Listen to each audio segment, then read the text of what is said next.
fa akhrajahu min batnil huti wa Allah dikaluarkeun tina beuteung laut nun di jero lauk macana la ilaha illa anta subhanaka inni kuntu minaz zalimin fastajabna lahu wa najainahu minal ghammi wa kadzalika nunjil mu'minin. Aya saat-saat rit, saat-saat loba balai bencana baca ku urang eta la ilaha illa anta subhanaka inni kuntu minaz zalimin fastajabna lahu wa najainahu minal ghammi wa kadzalika nunjil mu'minin. Baca komo ayeuna mah masyaallah. Allahumma ya rafi'ad darajat, Allahumma ya rafi'ad darajat, Allah. Senin barang keur beuting dihitung-hitung dibolak-balik pan jadi minggu atuh.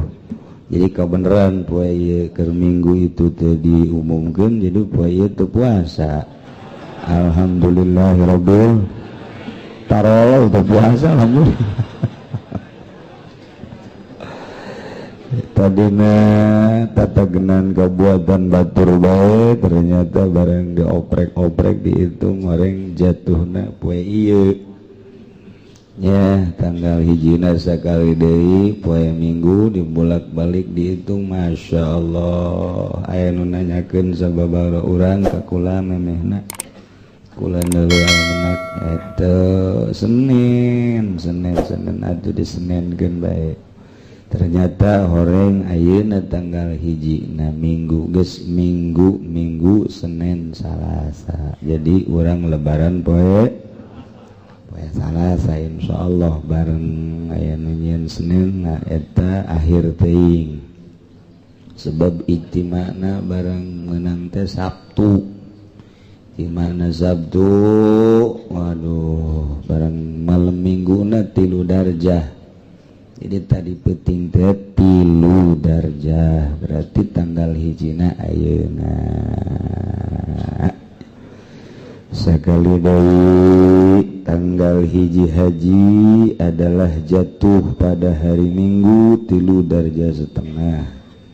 Imkan ru'yat jasa. Jadi lamun tanggal hiji na ayeuna lebaran tanggal 10 berarti minggu Senin Salasa lebaran poe Salasa gede pisan faedahna dina Al-Qur'an dijelaskeun wal fajri walayalin ashr wasyaf'i wal watr wal laili idza yasr al ayah wal fajri demi waktu fajar waktu subuh walayalin ashrin asar jeung sapirang-pirang peutingan 10 yakni 10 poe bulan haji eta mah lain bantrak-bantrakeun artina pohara pisan agung. Setiap lebaran diawali ku puasa.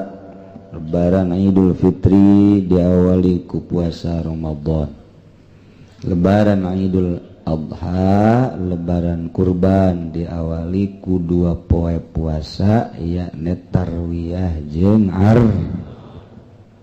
lamun lebaran Salasa berarti Senenna eta adalah Arfah, poe Mingguna minggu hareup berarti tarwiyah sunah puasa 2 poe tarwiyah jeung Arfah. Nu leuwih bagusna puasa di tanggal hiji ayeuna nu bagusna mah bab poe ieu teh poean di mana Allah Subhanahu wa taala ngahampura kana kasalahan Kangjeng Nabi Adam alaihi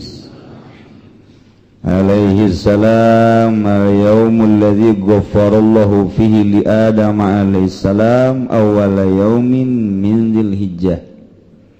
Poean awal bulan haji tanggal hiji mengenang masa lalu Kangjeng Nabi Adam. Kangjeng Nabi Adam dihampura seluruh kesalahan jeung dosana dina tanggal hiji bulan haji.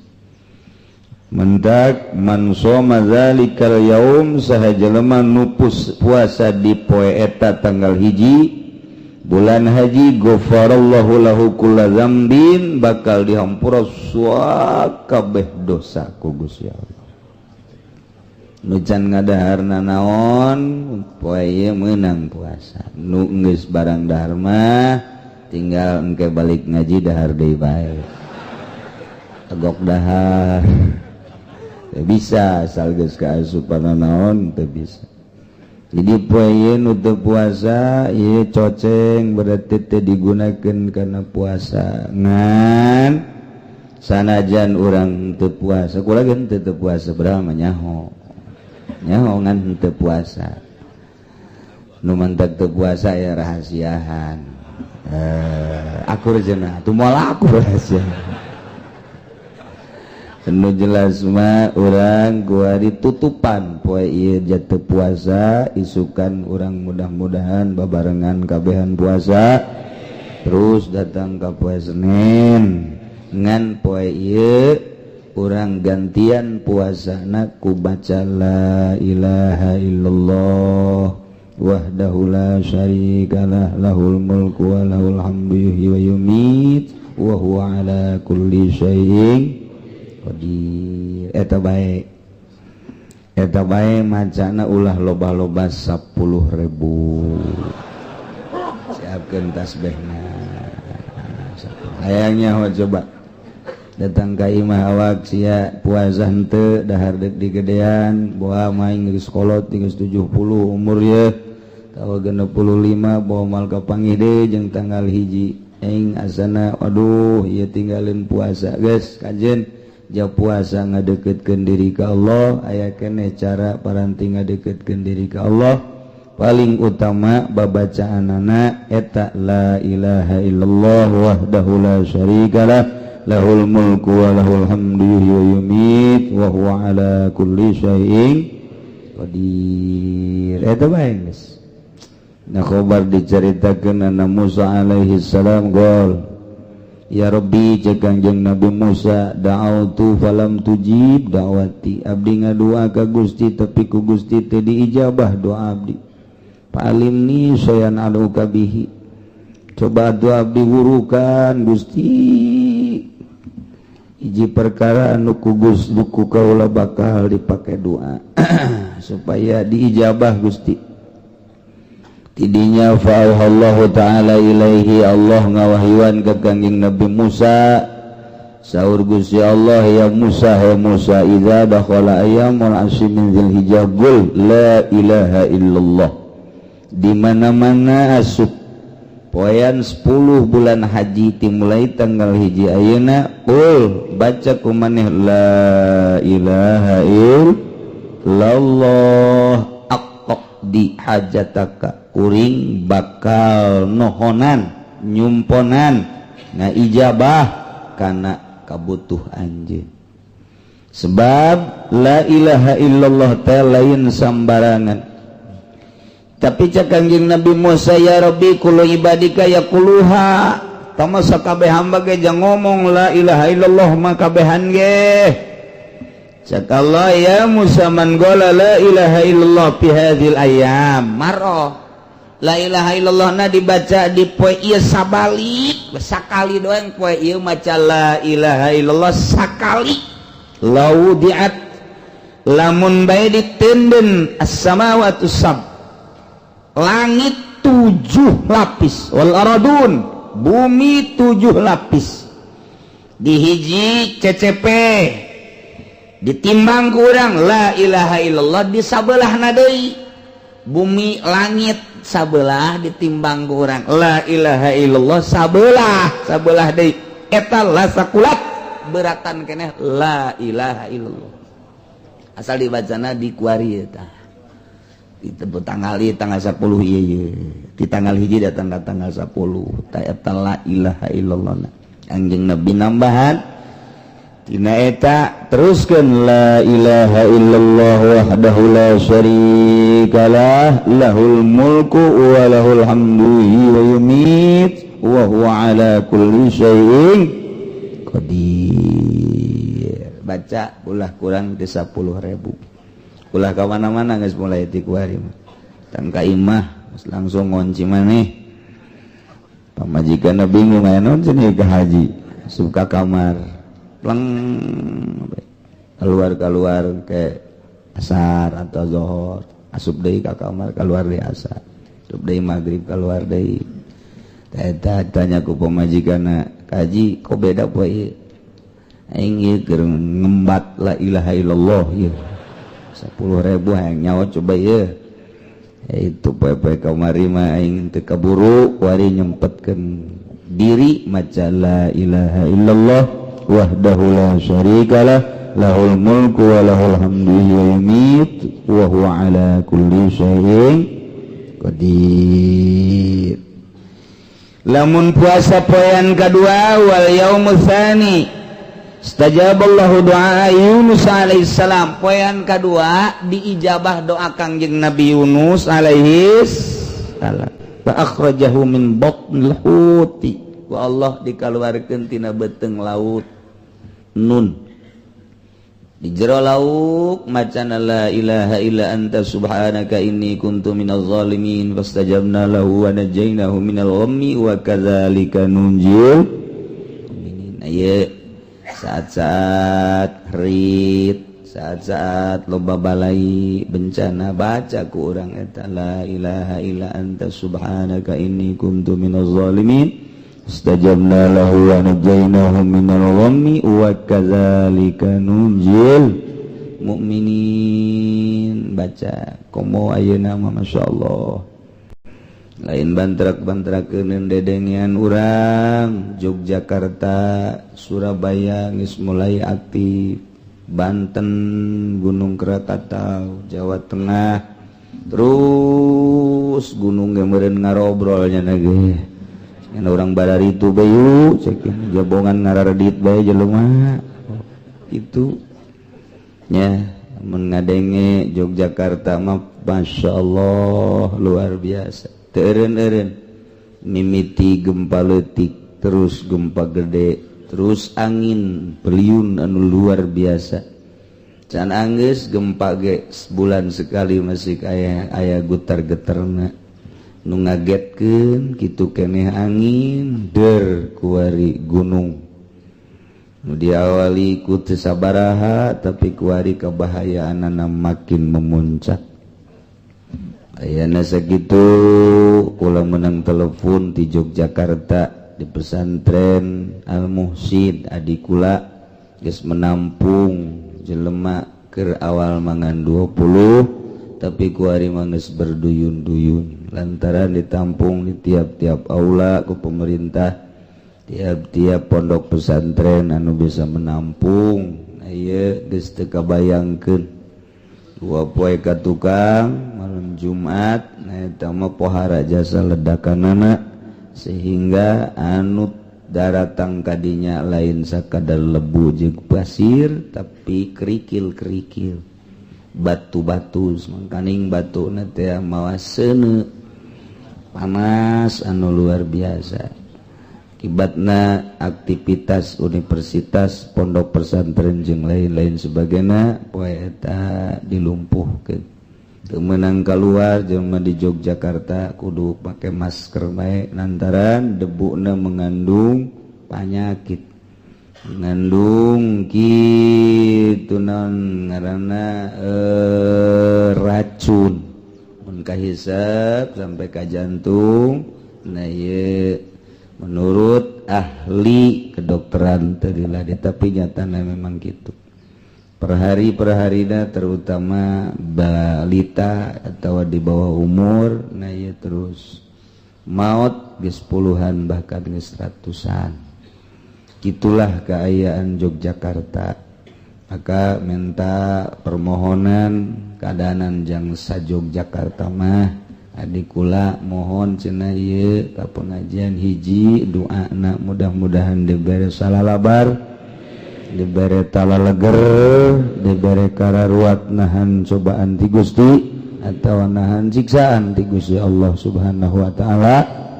Ujung-ujungna lantaran di ditu berangkat ninggalkeun imah, ninggalkeun ladang, ninggalkeun segala rupa, akibatna eueuh jang salin.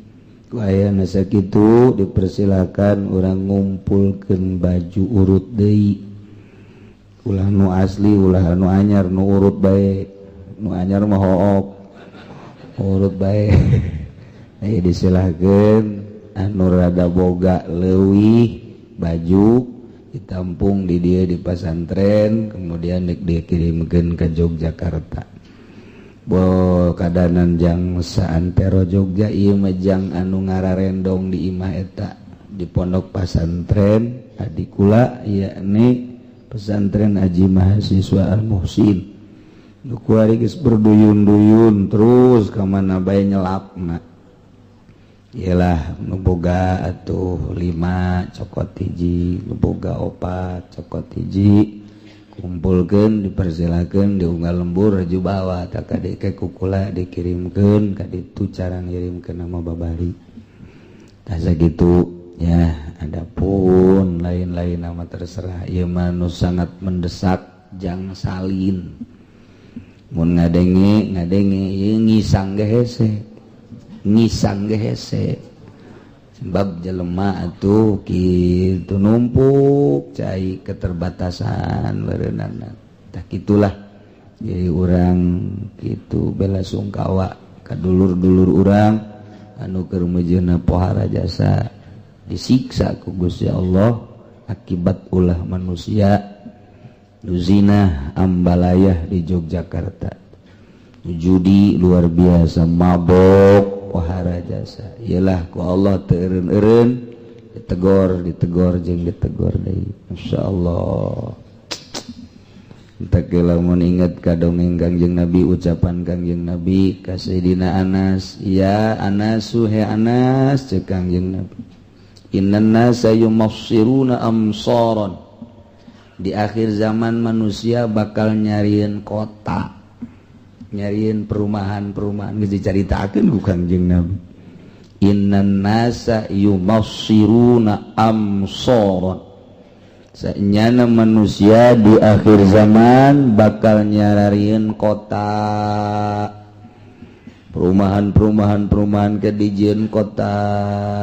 Wa inna misron yuqalu laha al-Basrah awil Busairah. Aya kota engke dibangun dijuluki seperti kota Basrah, seperti kota Busairah, seperti kota Roma, seperti kota Paris, seperti kota Australia, seperti dan seperti ku Kangjeng geus dijelaskeun. Niru engkeuna.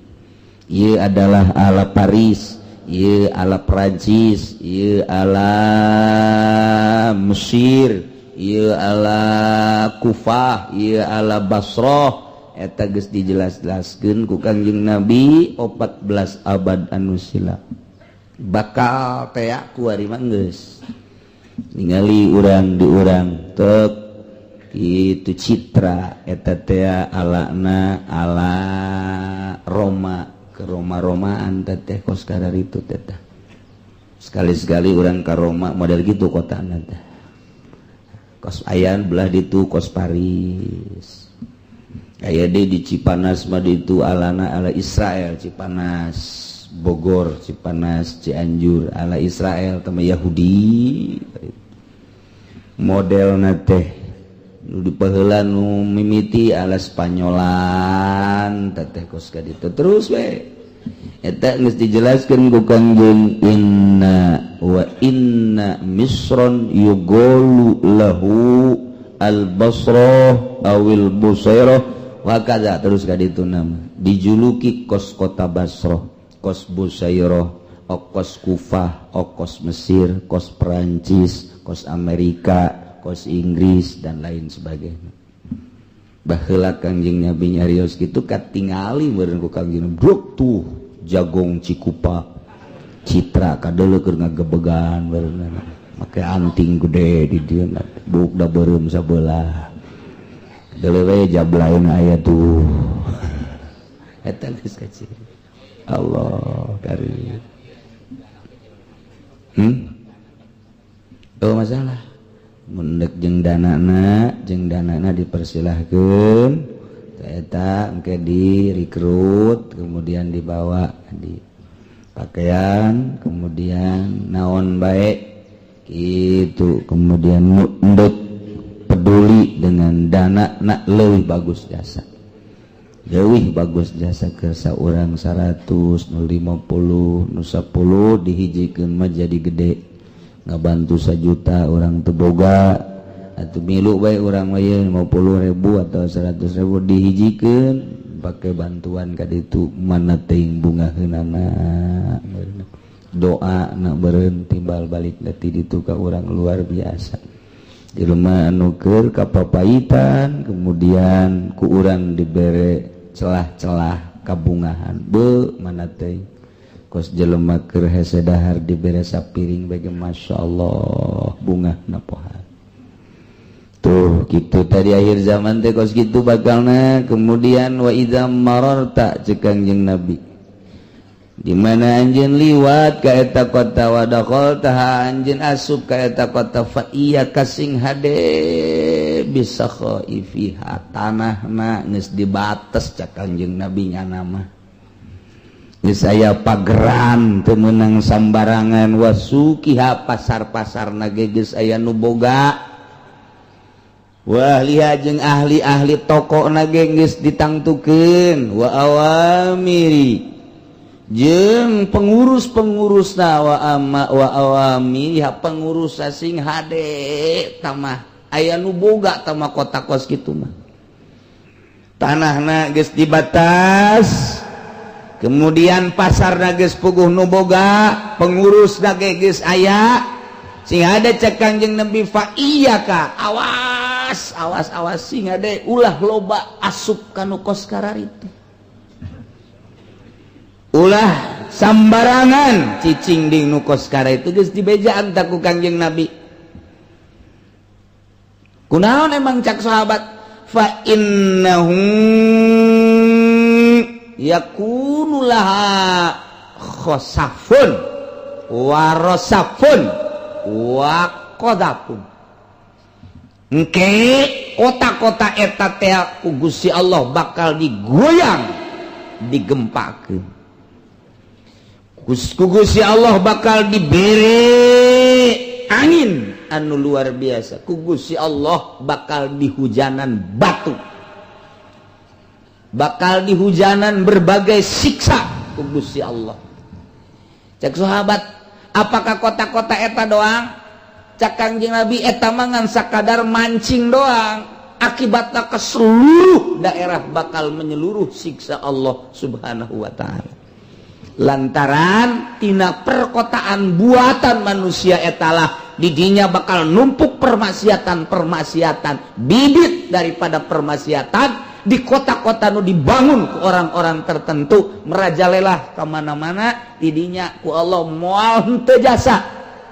qazafun rosafun khosafun qazaf di manaan rihun syadid angin anu dahsyat baliun meureun wa zilzalah goncangan-goncangan gempa anu dahsyat qazafun ta eta teh di manaan ku kitu hajar teh turun hujan ti langit minas sama batu-batu ieu kuari teh Yogyakarta dihujanan batu akibat tina gunung Merapi per konon lebuna kula meunang habar ka Banjar geus datang Banjar urut pasantren kula geus datang ka Bandung geus datang debu-debu Masya Allah bahkan ke Bogor geus datang Banjar geus pohara geus datang sabaraha ratus kilometer Banjar Yogyakarta di Yogyakarta na hujan krikeus sagegede kieu teh sagegede jempol sagegede curug wah geus ambalaya kuari deuk kumaha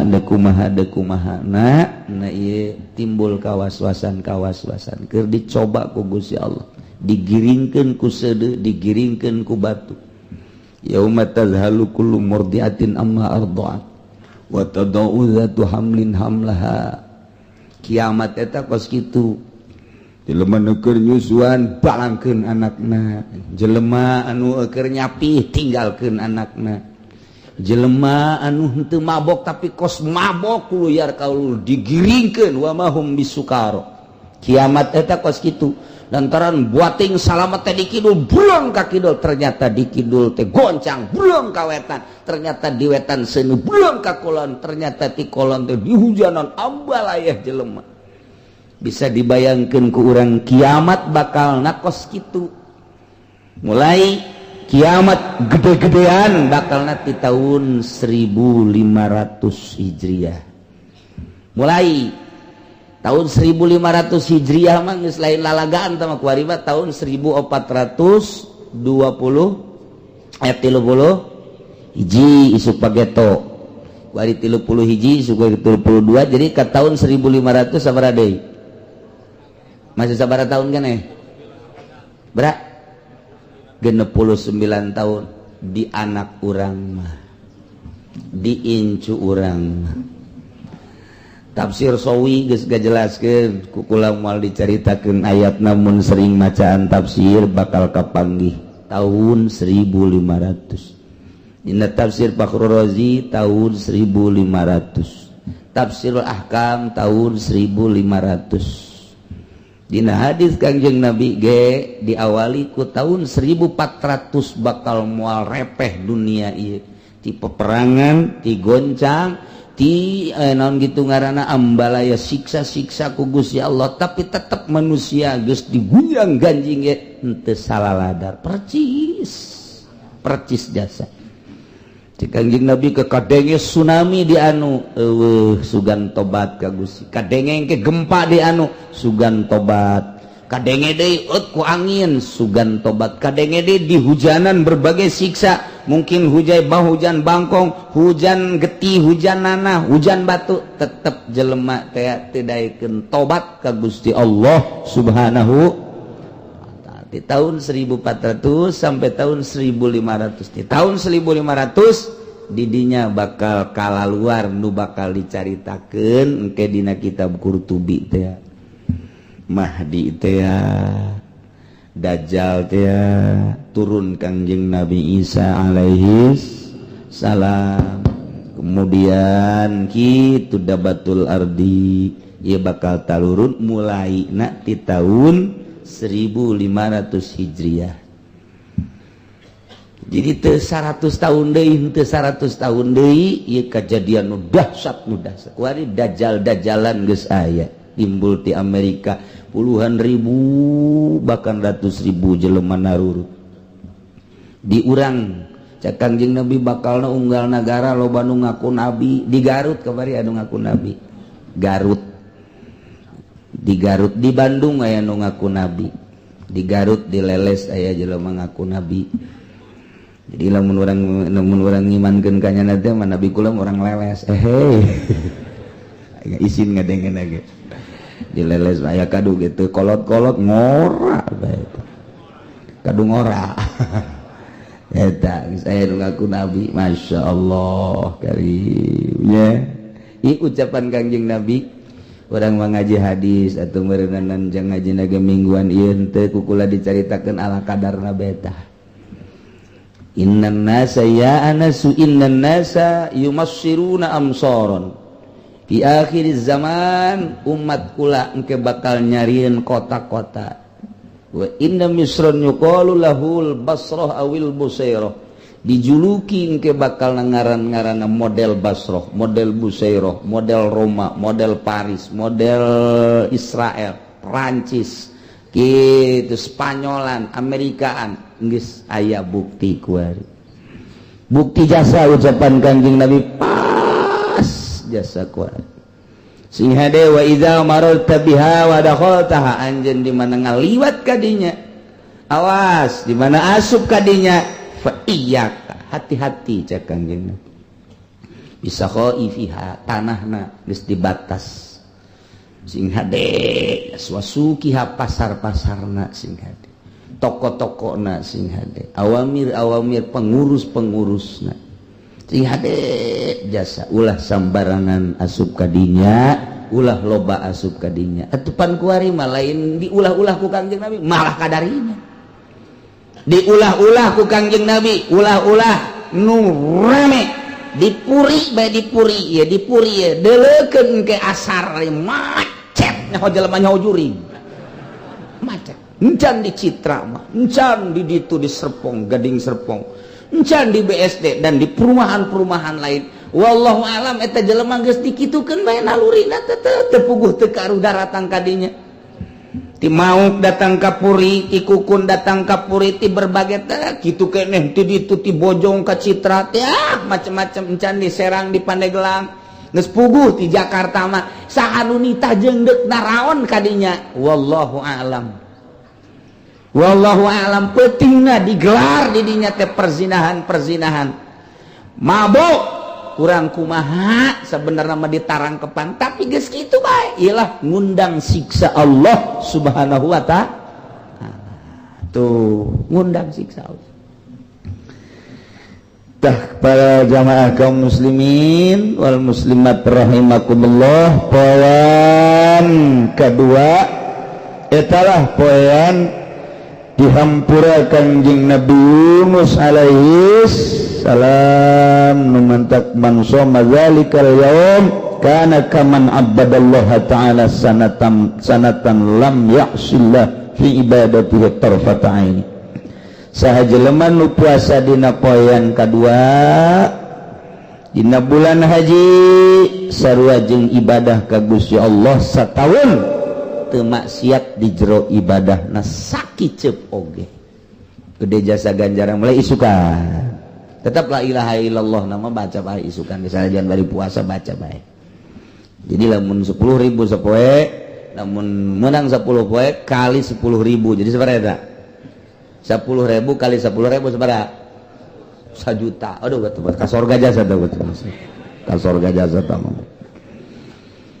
Poin katilu istajaballahu fihi doa Zakaria alaihi salam Allah ngaijabah kana paminta Kanjeng Nabi Zakaria alaihi man shoma zalikal yaum saha jelema nu puasa di poean katilu istajaballahu doahu bakal disubadanan doa.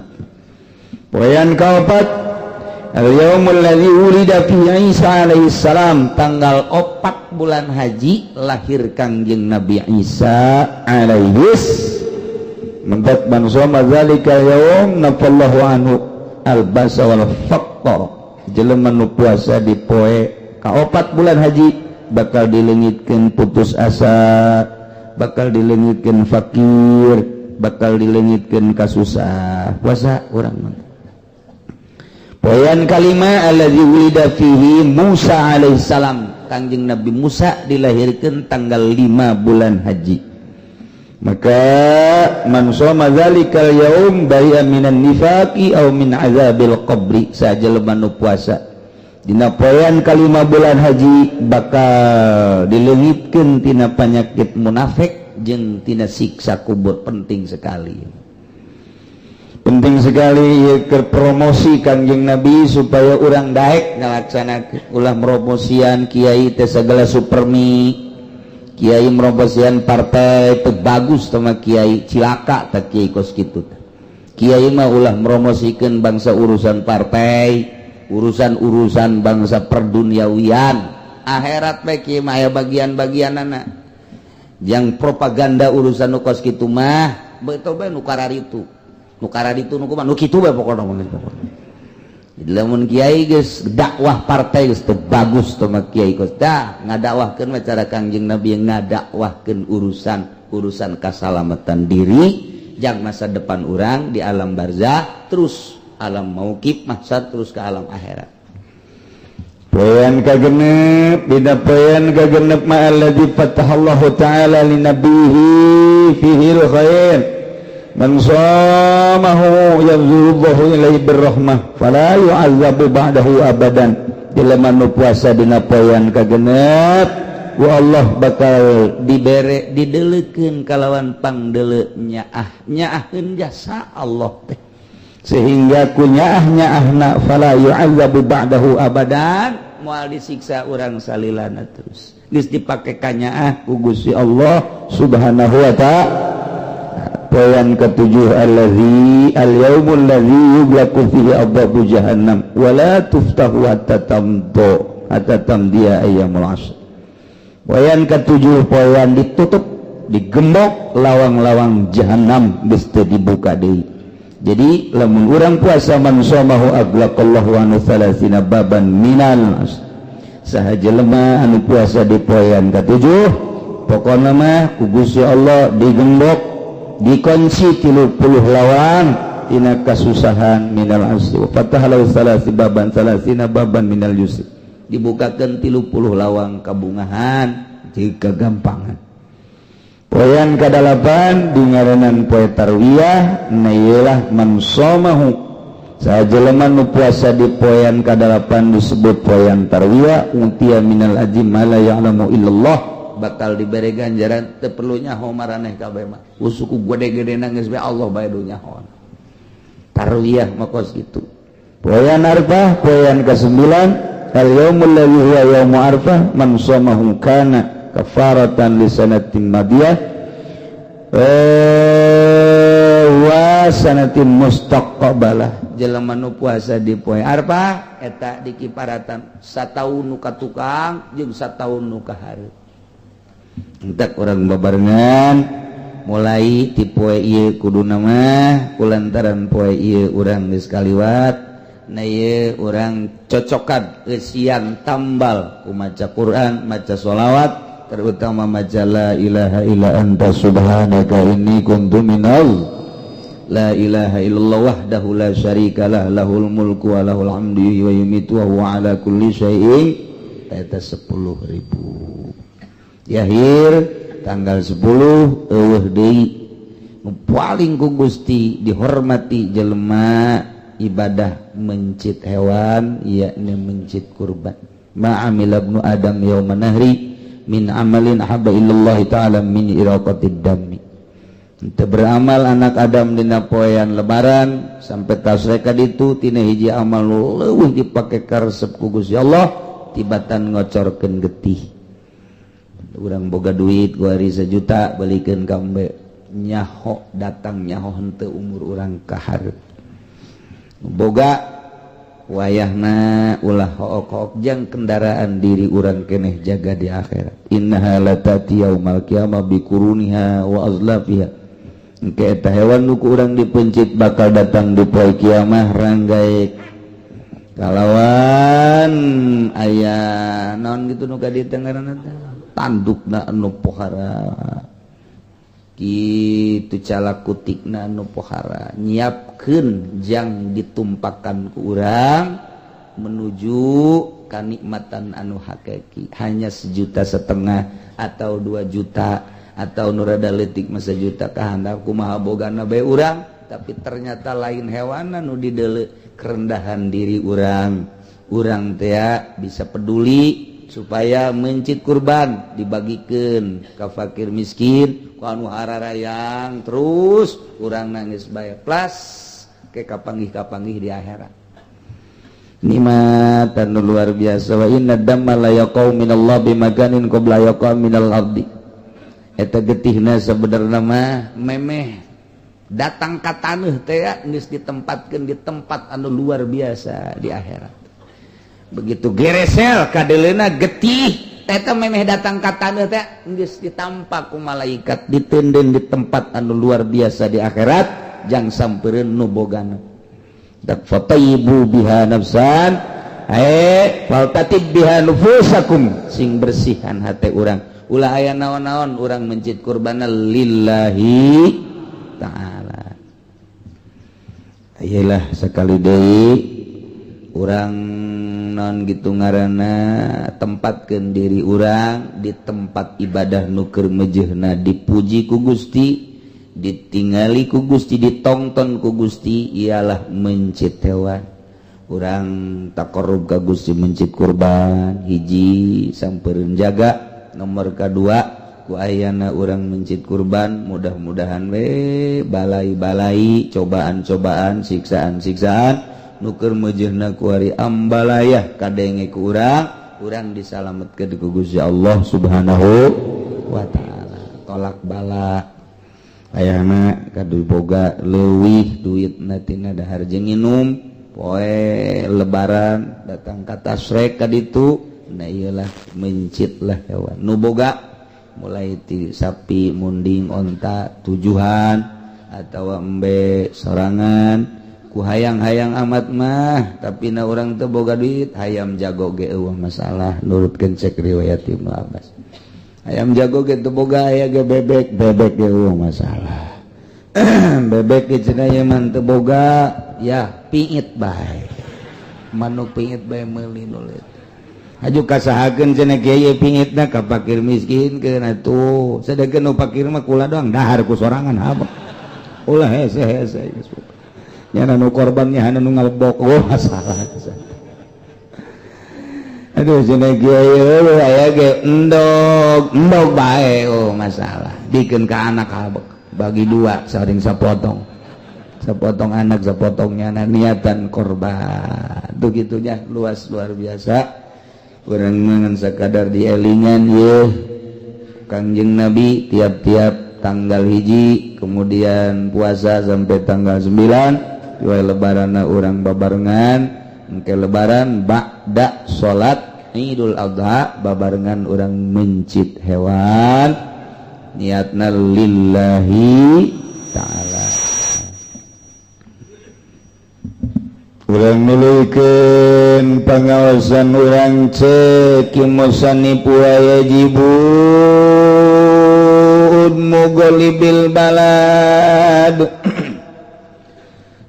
wajib dina merena apakah ka pamajikan ka keluarga teh kudu make lalau kaprahna di eta nagara lantaran lamun urang dahar sangu doang mamacet jenting sangu nu hebat ge macet bae ese bae tah teu kateureuy bae teu kateureuy geus kulantaran dibere sangu doang teu kateureuy diwajibkeun lah make lalauna kumaha kaprah di eta nagara bagi eta si awewe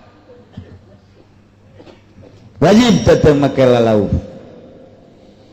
contohan ka zaitin model minyak zait jang nyocolna samanin minyak samin nin jeung bangsa kiju-kiju atawa mentega tamrin jeung korma nah ieu wayah talifu bil pusul beda-beda lalauh teh ku ayana beda-beda negara beda-beda cuaca ieu keur carita di luar negeri model tadi keur carita di urang mah di Cikupa lamun dahar jeung keju atawa jeung kitu nonton sok dipoles-poles gitu teh mentega atuh sarua wae malah utah atuh dahar jeung mentega di urang mah eta di luar negeri memang dahar teh jeung mentega ieu roti cocol ke mentega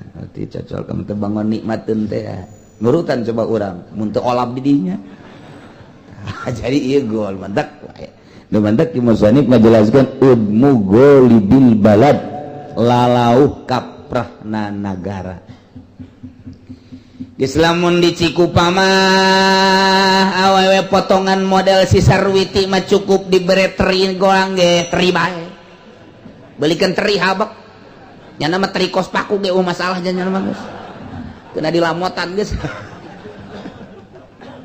tah eta belikan teri nya emang nyana mah teh leuletik beukina teh nyana mah ka peda belikan peda nyana mah lamun dibelikeun peda teh waduh geus senyumna luar biasa asal geus kaambeul peda bae senyum pohara ka salakina peda bae geus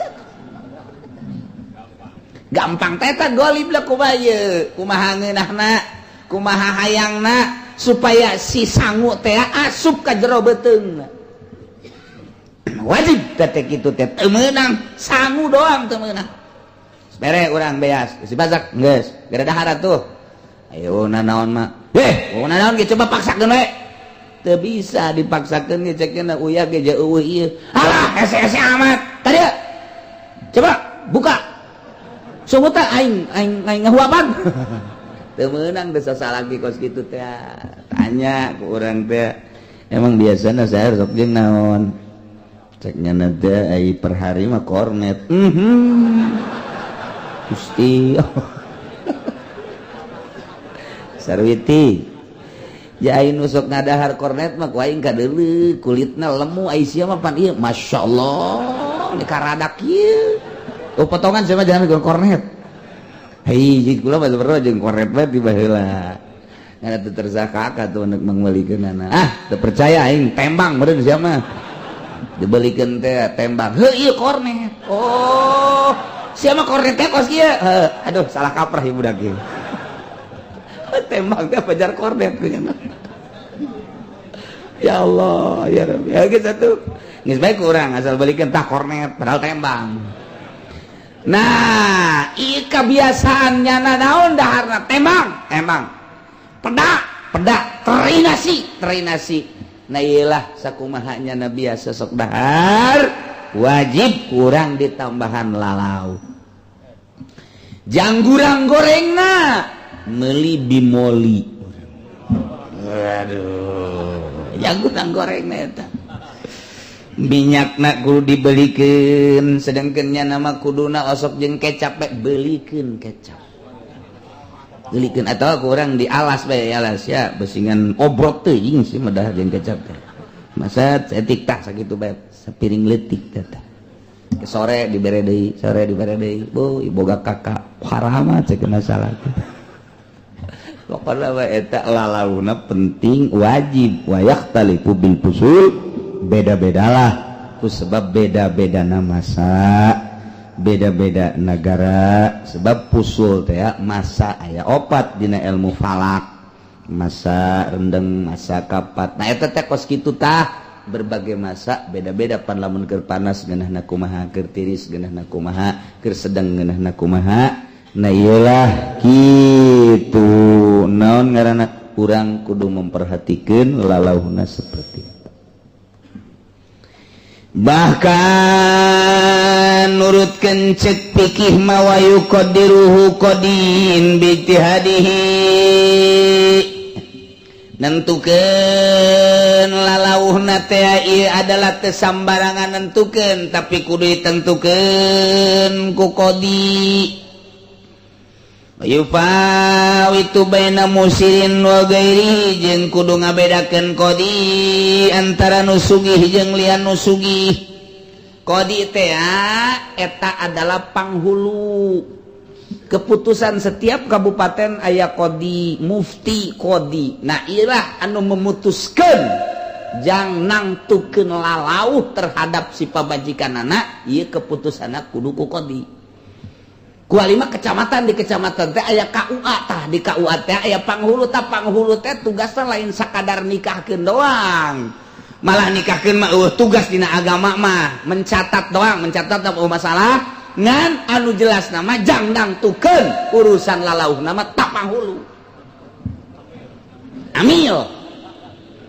amil teh kudu nangtukeun kang daratang kadinya teu amil nu datangna amil kudu mencatat siapa nama Agus kenapa dinamain Agus lahirnya bulan Agustus oh iya isinya siapa nama Octavia kenapa nama Octavia lahirnya Oktober pak ya udah nggak apa-apa ya ini siapa ini yang di pinggir ini Desi kenapa dinamain Desi Desember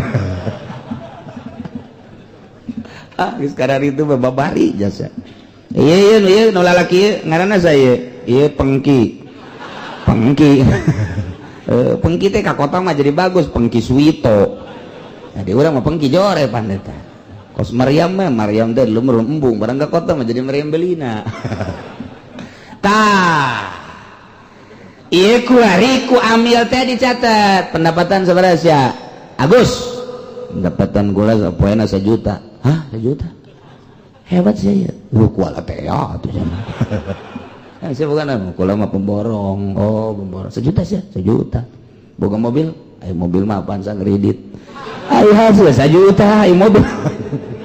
Takur ingat saya.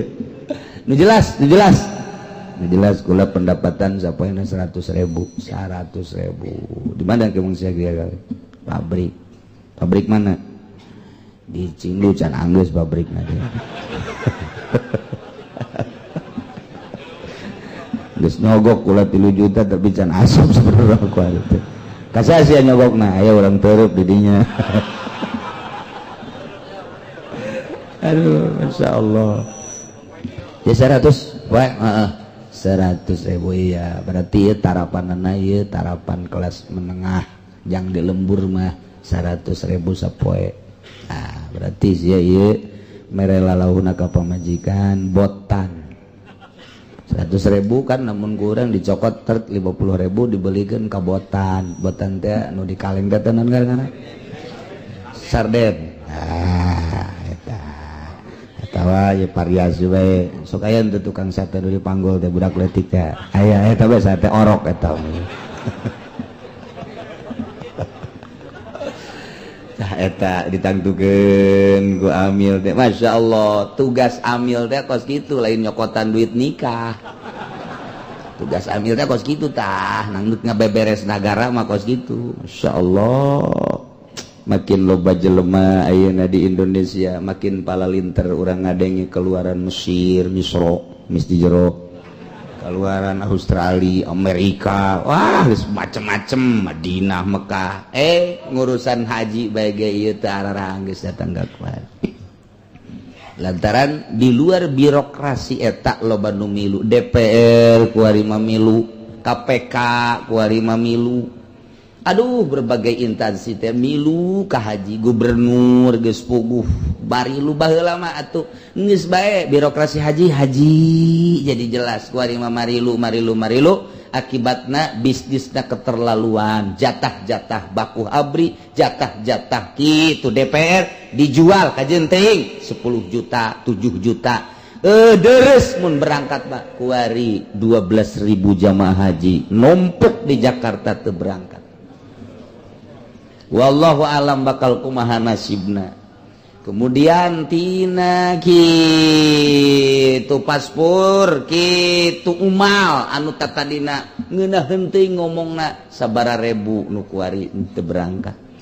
Kemudian plus anu tatadina tambahan-tambahan teh babari kuari mah hararese numpuk kuari kula ge ditelepon ku salah siji jamaah di Bandung geus diiring ke Jakarta cek geuna doana bae kuari di mana ieu kuari di Cililitan pan deuk ka Mekah di Cililitan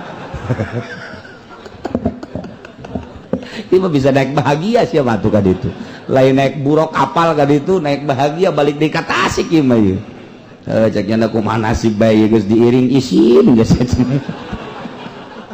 kuari di Cililitan keur ieu urang Ciamis deuk ka Mekah ka Koronjo heula urang dieu ge tilok ka Koronjo nyana ka Koronjo di ditu masyaallah ieu nanaonan ieu Indonesia kos kieu di dinya aya profesor di dinya aya doktor eta profesor jeung doktor dibabawa usia eta di pundak teu isin di dinya aya menteri eta teh kapan lain lalagaan digaji ku urang kan menteri teu becus kos kitu aca didinya teh kapan aya kitu naon ngaranna pengurus haji teh kitu aya Amirul Haji Anam teman dan lain-lain sebagainya eta teu ararisieun kuari ambalayah model kos kieu teh makin loba jelema makin palalinter makin amburadul mentak ditegor deui ku Gusti Allah ku siksa ditegor deui ku Gusti Allah masyaallah terus-terusan.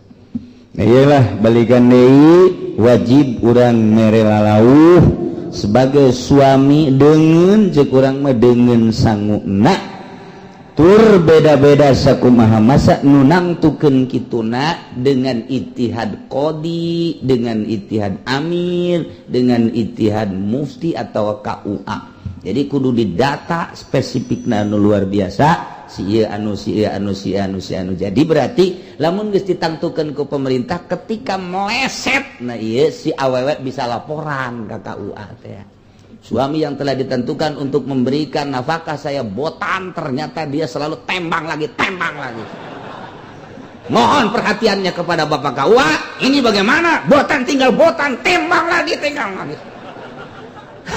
Itu kan jadi bisa ngadawa eta kos kitu atuh gua bisa ngadawa Pak Lurah. Nah, mentek aing sakapeung mah hayang jadi bupati atuh lah ieu. Ditangtukeun we otonomi daerah cek urang teh. Ayo. Coba kumaha ieu syariat Islam. Asal moal kebal paling saminggu aing. Gus Dur gitu kuatin ngomong aing atuh mah. Geus tinggal nu aya bae urang daroakeun mudah-mudahan bala lener. Mudah-mudahan jala lujur, mudah-mudahan bener-bener ngalaksanakeun tugasna lantaran nyana ge sarua aja hayangeun salamet di dunia hayang salamet, di akhirat hayang berarti kudu akur jeung aturan minimal aturan demokrasi bae heulanan ulah make aturan Al-Qur'an. Ieu mah kadengena boro-boro di gubernuran datang ke menteri kalau di kabupaten bae budak ngararodokna pohara jasa. Di mana nu aya keuyeub di kodok mah kos keuyeub kabeh pantung-tung. Ya Allah ya Rabbi, nya urang mah sakodar bisa kitu bae lantaran dedengian unggal poe perkorupsian. KPK lain beuki bagus ku ari beuki ngariweuhkeun jas. Dedengian geus pohara jasa kabeh dirundung ku bingung. Jadi lain deuk ngalaksanakeun aturan ieu teh. Bingung jeung bingung bae tungtung nama. Nah, ieu negara urang ku ari keur mujina timimiti diangkat presiden urang datang ka kuari diawali ku tsunami, datang ka kuari gempa, terus teu eureun-eureun datang ka gunung meletus, terus timimiti pengangkatan. Wallahu alam aya kaitan atawa eueuhna nu mentak nu penting mah kakarak diangkat col tsunami datang ka kuari teu eureun. Henteu eureun ieu mah datang ka kuari. Masyaallah, kula mah inget bae kadongeng Kangjeng Nabi ketika paila di Mekah. Lahir Kangjeng Nabi subur. Masyaallah mawa berkah. Begitu cekcok diangkat jadi rasul, aman nagara teh. Nikmat. Berteduh di bawah naungan Kangjeng Nabi ku ningali wajah Kangjeng Nabi geus tiis perasaan batin teh. Ku tiis-tiisna diajak berjuang teh daek. Taruhanana nyawa nu penting mah agama maju ngeunaheun aya naon-naon teh nikmat di bawah naungan bendera la ilaha illallah Muhammadur Rasulullah berteduh di bawah Kangjeng Nabi ngeunah ngobrol jeung Kangjeng Nabi fatwa Kangjeng Nabi nikmat teu eueuhna naon di zaman Kangjeng Nabi teh aman tentrem sakadar perang teh lillahi kalimatillah.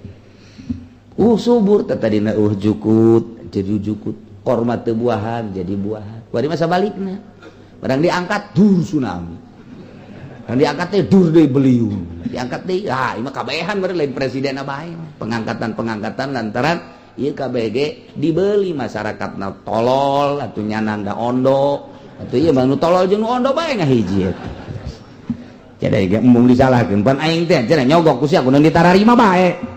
Ya kan nyogok lamun ku seuti ditarima mah teu moal terutama ka kiai pan kiai nan paling bede mah nya napa nyalahkeun ka kiai tinggal kiai bae irungna beukah heueuh nya mun aya deui mah aing ge daek tolol tak kiai nu bener bantah masyarakat teh bener kiai na ge atuh kurang bener mah bener kurang saeutik lah lamun 10 teh mah nya kurang benerna 9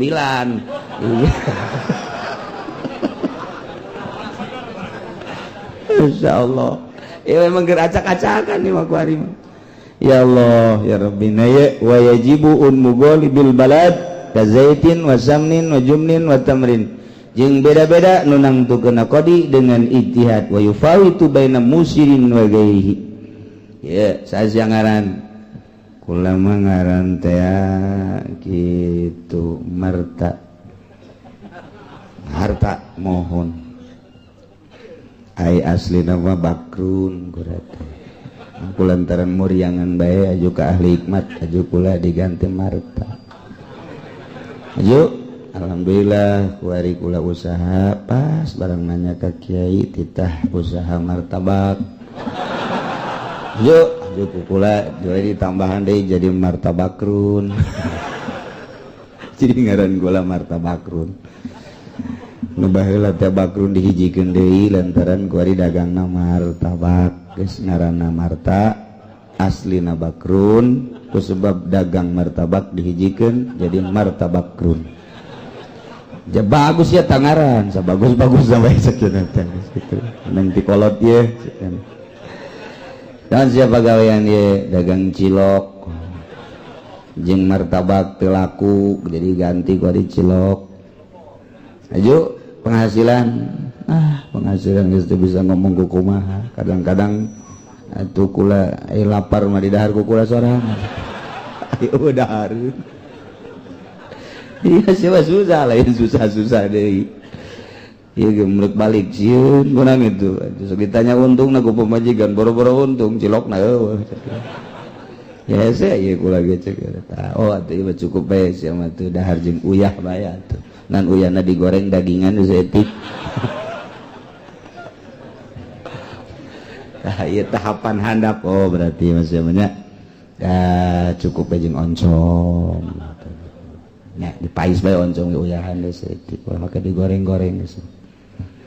Nakeun ka pamajikanna asup eta oncom dipais. Teu asup. Lamun digoreng mah dicabean, di bawangan, rada deureuh ai dipais kitu masyaallah. Emang kurang gitu. Eta dibukana doang saliru cenah. Saliru jeung naon? Jeung nu dikaluarkeun isuk-isuk. Si aing ngomong.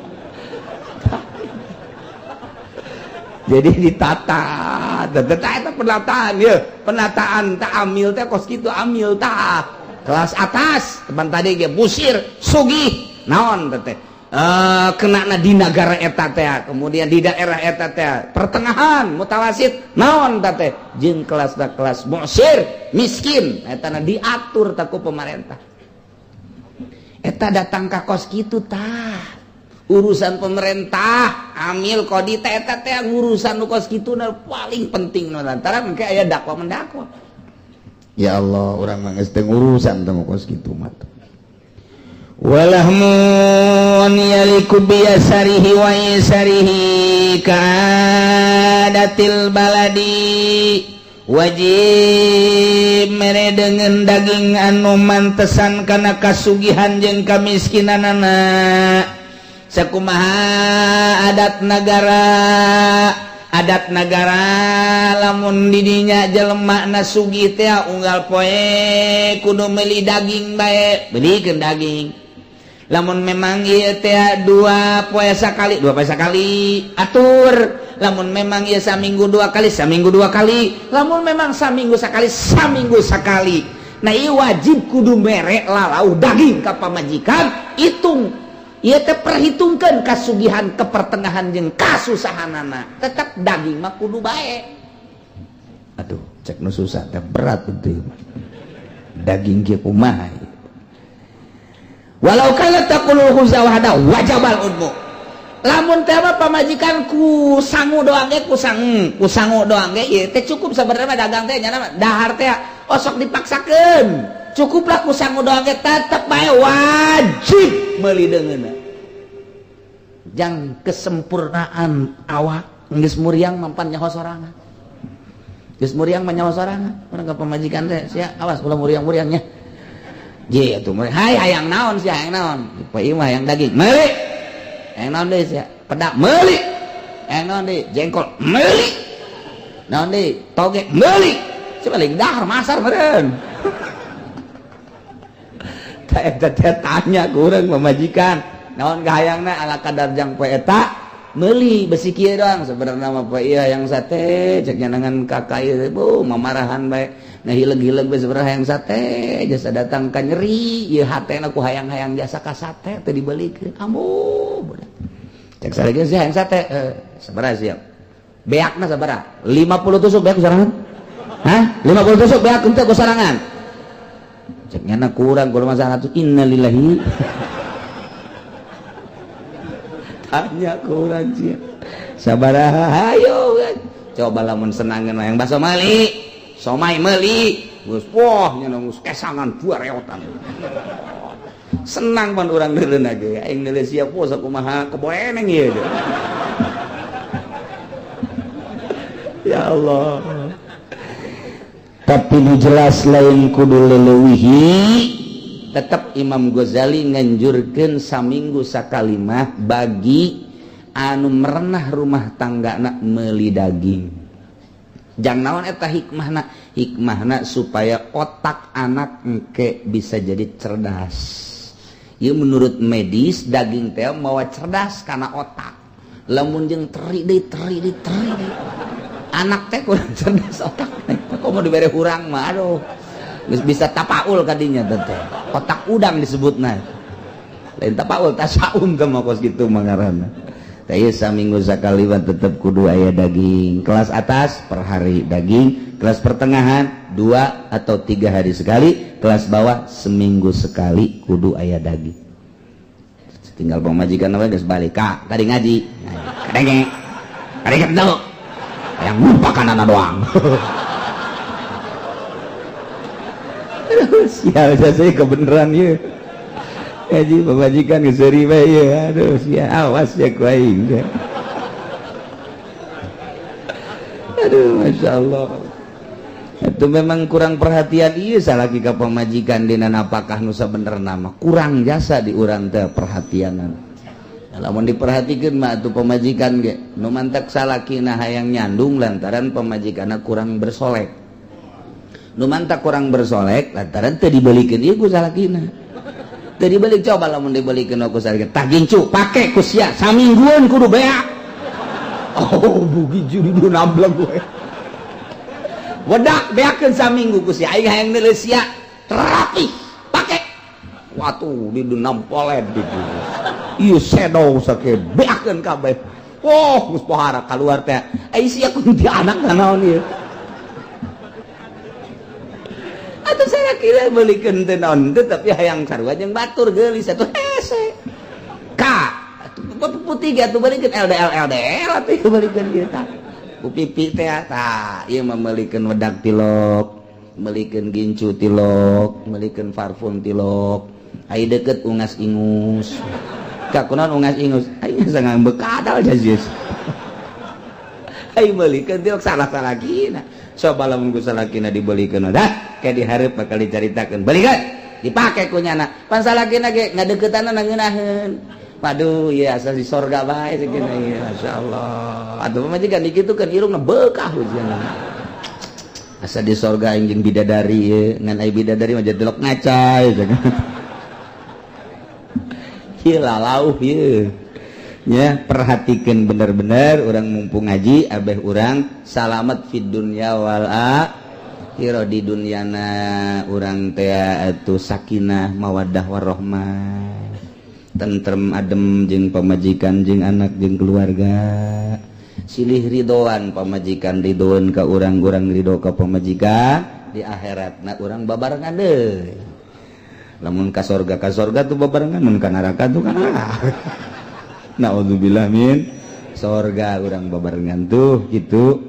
Nah ieu sampikeun ka walau kana takulul khubza wahdah lamun ngadaharna roti doang keur carita di luar negeri tetep bae wajibal udnu wajib bae make lalauhna di urang sanajan nyana dahar jeung uyah ge jadi bae tetep bae beulikeun bae lalauhna naon bae ala kadar jang sore jeung isuk beulikeun jang sore jeung isuk beulikeun. Nah ieulah katentreman rumah tangga diperhatikeun ku syariat. Nomor kahiji masalah pokokna kut ngarana ieu adalah beasna. Nomor kadua lalauhna, nomor katilu bakal dibahas engke kiswatun takfiha pakaianana. Wallahu a'lam.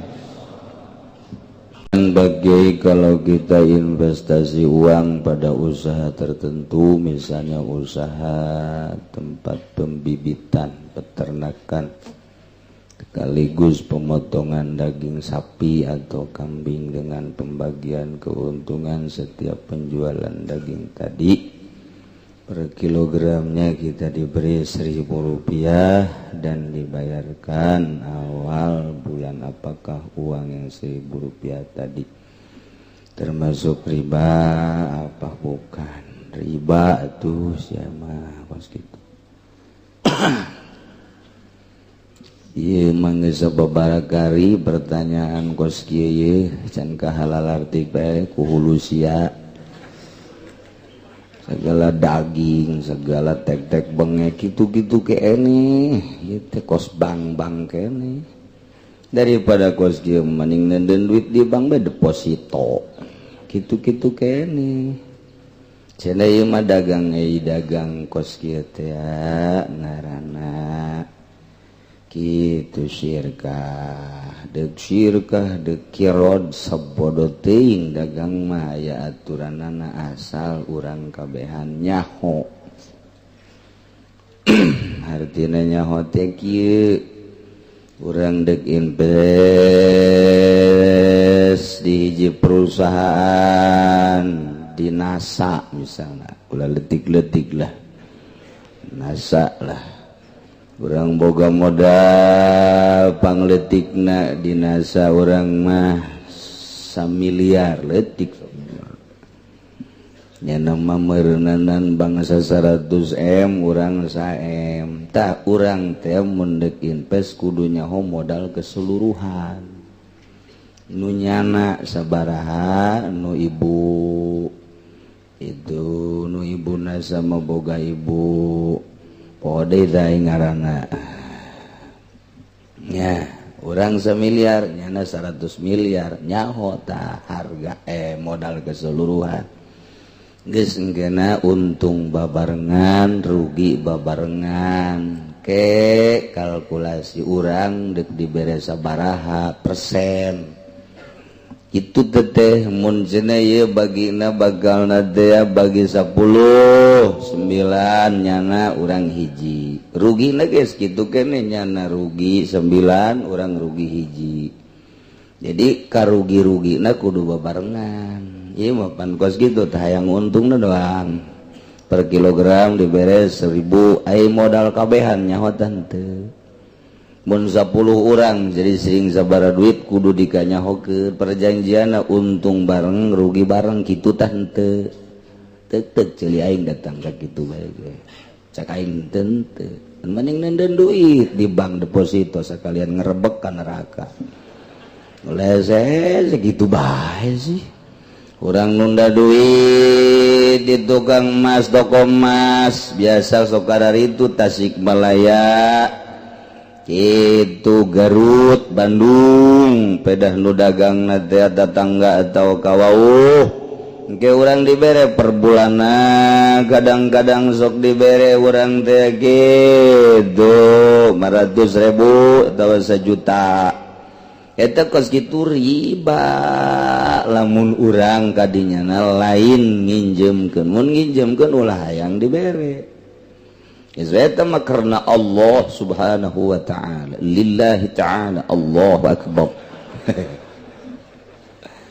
mun hayang untung atuh kudu pasini ye kula boga modal ye jecek tukang emas ayeuna urang babarengan ayeuna sabaraha dinya modalan ye nu kula ye adalah 100 juta tah nu bapa sabaraha kudu dikanyahokeun nu tukang emas tah sabaraha ai urangna doang mah nu nyaho itu teu jaho riba ngaranna ieu kudu nyaho nu bapa sabaraha nu kula mah 1 miliar oh kula mah 100 geus jadi engke pembukuanna tiap bulan kudu dikanyahokeun ku kabehan pan babarengan dagangna manya babarengan nu nyahona tukang emas doang urang henteu ih pikir atuh ku hulu sia ai babarengan kudu nyaho geus kumpulan nih 100 sebulan sekali atau seminggu sekali penjualan poe anu tanggal sekian ieu sekian tuh jadi sebulan keuntungan sekian nya tah berarti ieu urang bagi 10 kula 9 maneh hiji bulan kedua gitu kena bulan ketilu tah ieu rugi bulan anu rugi jadi ai kerugian dina bulan ieu kerugianna 10 juta geus aing 9 juta rugi sia 1 juta daek henteu sia kitu tah geus kitu eta ngaranna babarengan ieu urang hayang untungna doang dagang sapina ge teu nyaho nimbangna saha aju kumaha geus teu nyaho bae tukang non gitu ngaranna tukang sampe diajak dagang daging mal beres tak kudu nyaho kabehan dek di toko emas, dek di pabrik nasa, dek di perusahaan daging, kudunya wabehan, mun limaan modal keseluruhan sekian, 1 miliar, si A sekian, si B sekian, si C sekian, si D sekian, nah si C sekian, terketahui modal keseluruhan ti A B C D E dah kanyahoan kuari ndek bagi kumaha itu geus untungna bareng rugi bareng. Ye papan lain unda duit di toko emas sebulan ngalir giliran rugi bade dicokot pan duitna. Pak gara-gara lah ya mesti kabulu bahaya cenah ya duit dicokot embung rugi mah. Embung rugi. Eta geus kitu riba geus dikieu-kieu riba bae kajian kumaha kecuali nuturkeun sakumaha tadi. Saya punya hutang sama orang tua tanpa diketahui oleh kakak dan adik saya. Sebelum sempat bayar, kedua orang tua saya telah wafat. Bagaimana cara saya membayar hutang tadi atau harus diserahkan kemana? Gampang, kadiekeun bae ka aingkeun. Ahli waris nah tuh lantaran eta termasuk tirkah. Jadi bagikeun ke ahli waris, bayarkeun heula, aju bagikeun ke ahli waris. Kemudian misalkan saya punya hutang emas 5 gram ke Ki Umar tahun 2010, tahun 2011 saya mau bayar tapi Umar minta diganti sama uang dengan harga emas sekarang. Apakah boleh menurut agama? Permintaan untuk menang baik hutang emas ngan ku emas deui. Mun tadina 10 gram bayar 10 gram deui. Tahun kamari hutang 10 gram kuari ge 10 gram. Kabeneran hayang ku duit bae tinggal diduitkeun bae sabaraha duit. Ya geus kitu mah teh mah geus babarina ge babarina deui. Geus beres.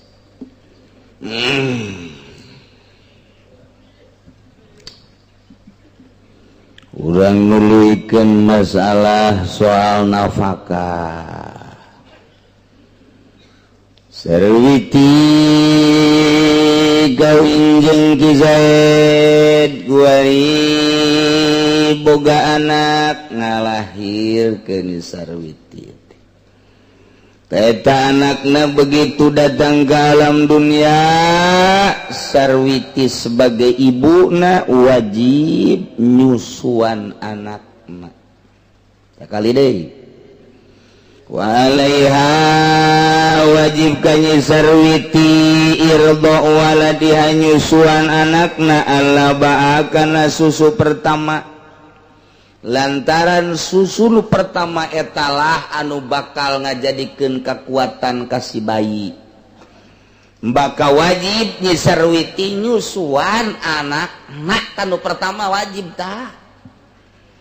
Borosot azanan sunah ku bapana katuhu azanan kenca komatan supaya nu pangheulana kadenge kunyana ulah suara televisi ulah suara HP jauhkeun HP beusi keur borosot nang minung nah kadenge oh iya berarti ulah jauhkeun tina suara-suara kitu azan Allahu Akbar ngadengikeun orok teh oh sakieu ge urang di azanan nonton TV bae komo mun teu di azanan meureun baheula oh masyaallah tah beres andian atau geus si pandian azanan si orok dibersihan langsung susuan ku cai susu nu pertama laba ngaranna etalah anu bakal ngajadikeun kekuatan kanu jadi anak.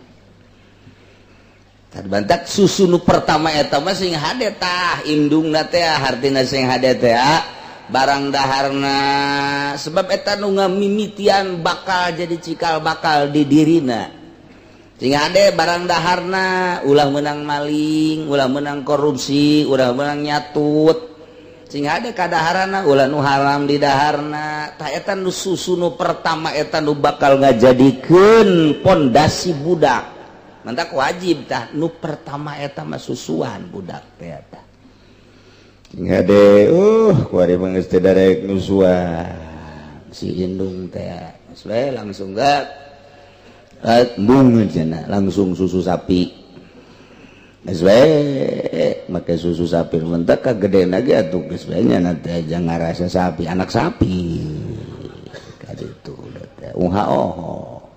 geus kulantaran ngarasa anak sapi atuh neuleuh bikang teh kadituna atuh ongkos sapi bae kumaha neuleuh bikang main ceklak-ceklak bae eta gara-gara teh disusuan ku indungna akibatna nyana neuleuh mangsana teh sakumaha sapi bae geus eueuh ka isin tadina teh disusuan ku indungna wayahna sakari deui ka indung ieu mah salah salaki mah teu kudu nyusuan teu kudu nyusu malah mayung mah kudu ka indungna wajib nyusuan anakna begitu bosot lahir wajib dah si indung nyusuan anak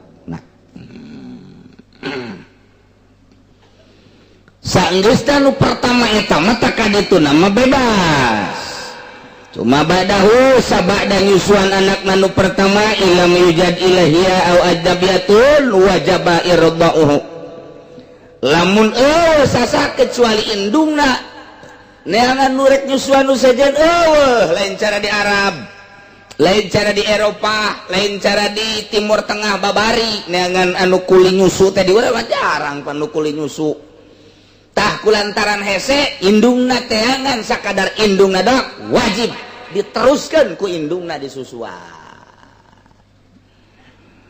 lamun aya nu sejen aya nu siap nyusuan kakarak menang disusukeun ka nu sejen pokona mah sahabat mah nu aya saenggeusna nu pertama mah teu meunang ku sasa kudu ku indungna bae lamun kadang-kadang indungna cai susuan ulah waka disusuan ku sasaeulan ulah waka bere bae madu bere bae naon bae cai beas ke mal kebel di asana wadang ya budak eta ku indung bere lah nungguan indungna supaya aya cai susuan ya resepna cek Imam Ghazali ngadaharlah bangsa sayur mayur nu loba bangsa senggang kangkung jeung sajabana tangke subur cai susuna susukeun ka anakna nu pertama mah tungguan ulah disusuan ku sasaha geus beres susu nu pertama tak kakarak mun sasaha ku indungna deui mun aya nu sejen indungna ngameunangkeun mangga bapana ngameunangkeun mangga disusuan kudu sejen ieu ka urusan nyusuan mah geus rapih agama deuk kumaha deui ndek kumaha deui Masya Allah ieu nu jadi masalah teh kuari mah ieu ngalahirkeun ieu nu jadi masalah teh asana bidan cukup jang ka neraka kos kitu bae teh teu puguh teu karu di USG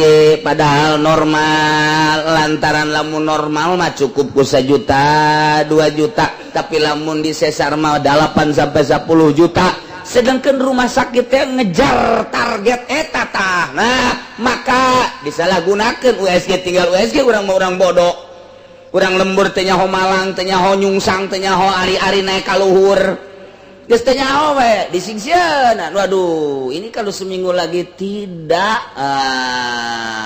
lurus nah ini harus disesar geus ceurik bae utang hitung bae aset nu aya naon ieu sepeda kempes warung bangkrut asana ya kontrakan can di aduh bingung bae ngabingungkeun jelema cukup bidan teh dokter teh tah jang ka neraka mah nyingsieunan jelema bae cukup gara modar ge gara iya tuh emang kumaha gitu kubu-kubu batur ge keur bingung mudah-mudahan salamet Masmat kadituna maca surat Maryam, kadituna maca surat Yusuf, kadituna maca surat wasiqal ladzina ittaqau ila jannati zumarah hatta idza ja'uha wa futiyat abwabuha. Eta ditiupkeun ku bapakna kana leungeun diusapkeun kana beuteung. Beuteung diusap sing ada beuteung.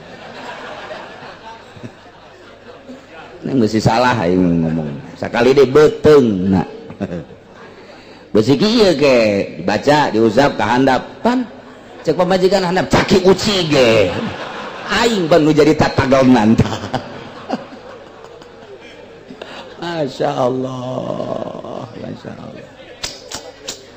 eta abe babari kaditu maca wasiqalan surat Zumar terakhir surat Zumar kadituna hatta idza ja'u wa futihat abwabu hatta aya wa futihat abwabu hatta faul wa futihat abwabu wa qala lahum khazanatu assalamun alaikum tibtum fadkhuluha khalidin tiupkan ka dia fut terus usapkeun ka pamajikan urang tiluhur ka handap ngusapna abe babari maksudna abe babari kaluarna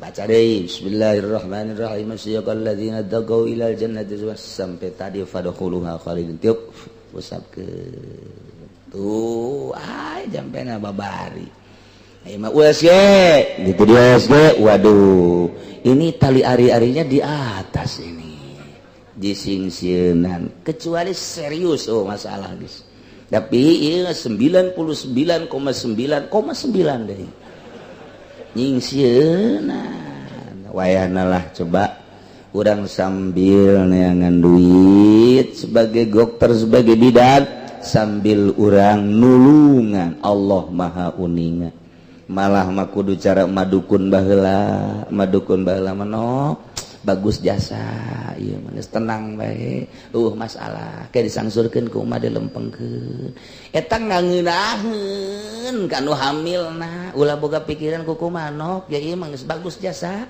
tinggal nungguan waktuna doang tuh geus nikmatkeun jasa ngeunaheun tah jeung madukun mah baheula teh kos kitu barang loba bidan WSG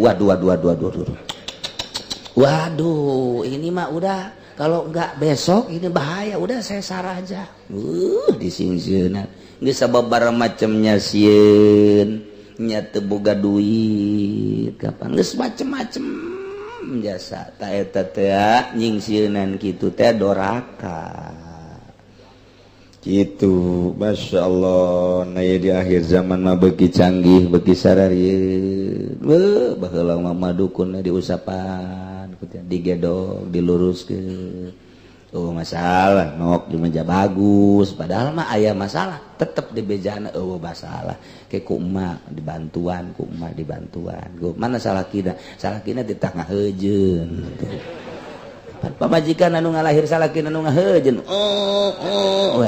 ngabantuan ceknya mah naon barunan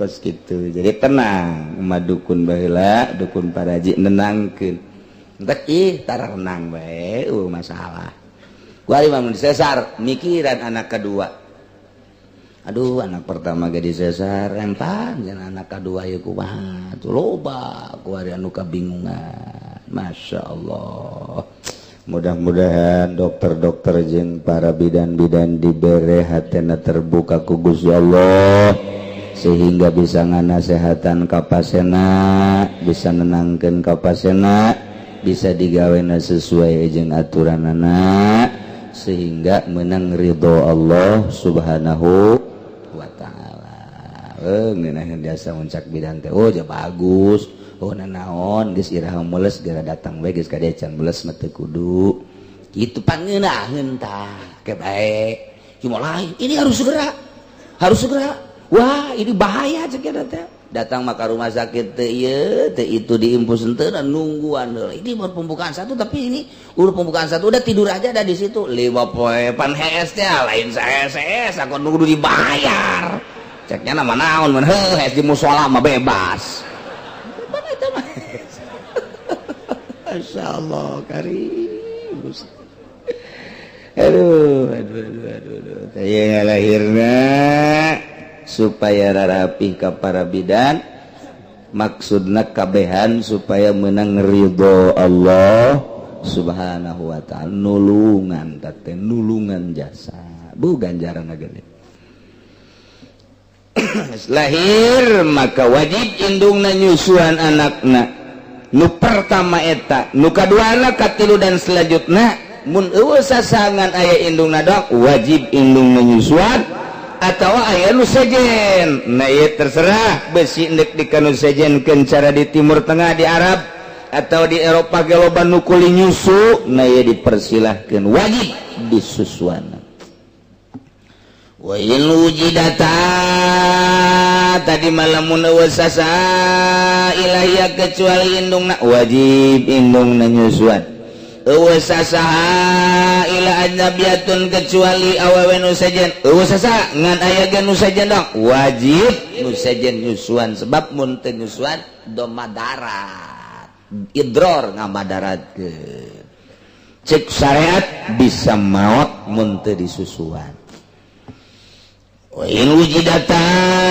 lamunnya indungna aya nu sajen ge aya nu siap nyusuan lam tujbaril teu meunang dipaksa indungna kudu nyusuan nu penting mah budak aya anu mangnyusuankeun teu mesti indungna bae kabeneran indungna dilarang mah ku salakina aya tapi nu nyusuan nu sajen neng ja aya ieu tuh nu nyusuan nu sajen neng mah ulah nyusuan pan kunaon kitu Kak osok bedek bedek ada udah burak teh gitu asal tak nyusuan we gua sakumaha urang Turki nah di dele-dele teh waduh tama tuh aya 2 letreun mah nah ulah nah eta lamun dilarang terserah lamun atuh ngobrol-ngobrol atuh ulah susukeun ka batur asi aya mah tapi lamun eueuh nu nyusuan ba nu sejen haju kitu aya ge indungna doang teu meunang dilarang-larang mun aya nu sejen teu bisa dipaksa indungna teu meunang beundek bae mangga teu bege masalah bayeun rogibat wa yaman gua tu abi mun nyanana hayangeun si indungna nyusuan sepisan ka anak rasa dedeh rasa cinta sedengkeun indungna teh termasuk nu ditika ku bapana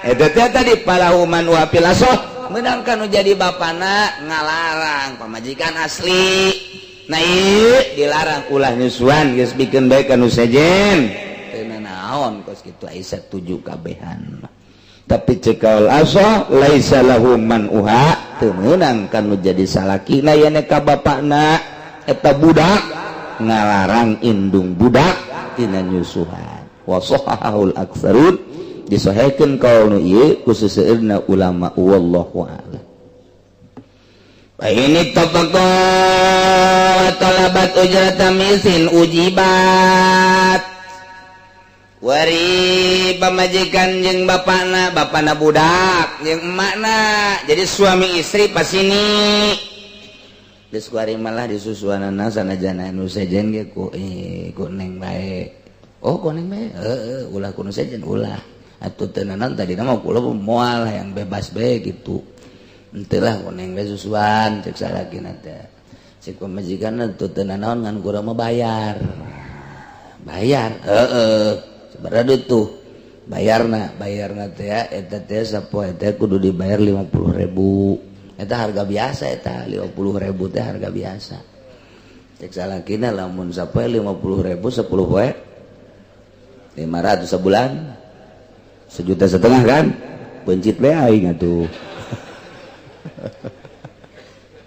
tadi mun 1,7 50.000 bayar naon gitu kan eta murah eta sakitu teh 50.000 aduh tawar jadilah 40.000 sapoe eta teh hayang dibayar si pamajikanana nyusuan anakna teh nu tadi naja aya ieu batur mun eueuh batur mah tetep teu dipasinikan wajib disusuan ku manehna ieu lantaran aya batur nu siap diburuhan eta teh meunang kan dikabaturkeun ku ari mah ditita ku salakina geus bae ku neng melah ulah ku batur atuh teu naon tapi kula bayar sapoe 50.000 aduh tawar jadi 40.000 wajib tadi bayar pamajikanana gitu ya sehingga deh kebalik aja yang minta bayaran deh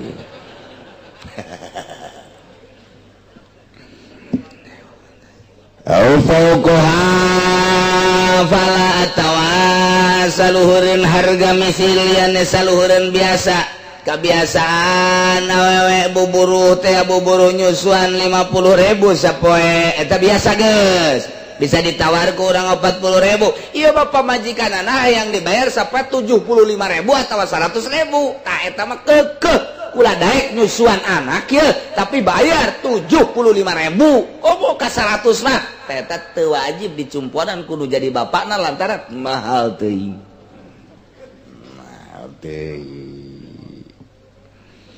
wa kadzain tabarat ajnabiyatun radiyat bi agol fil azhar kitu kene seperti indungna intabarat lamun gawe karena Allah deungeun awewe tatanggana awewe kawauhna atawa deungeun nya siap menyusuankeun karena Allah ka eta teh dipersilakeun sakumaha kos indungna bae Auradiat biakol atawa ridho ku harga nu leuwih saeutik tibatan harga umpama harga misalna 50.000 tapi nya nama ridhoeun tapi nya nama siapeun ku harga leuwih saeutik batan 50.000 cukup bae cekna 20.000 mangga teh teuing tina ujroh misil nu tadina 50.000 ieu mah geus 20.000 bae mangga wajib lain mangga wajib diijabah kuno jadi salaki naku bapak eta budak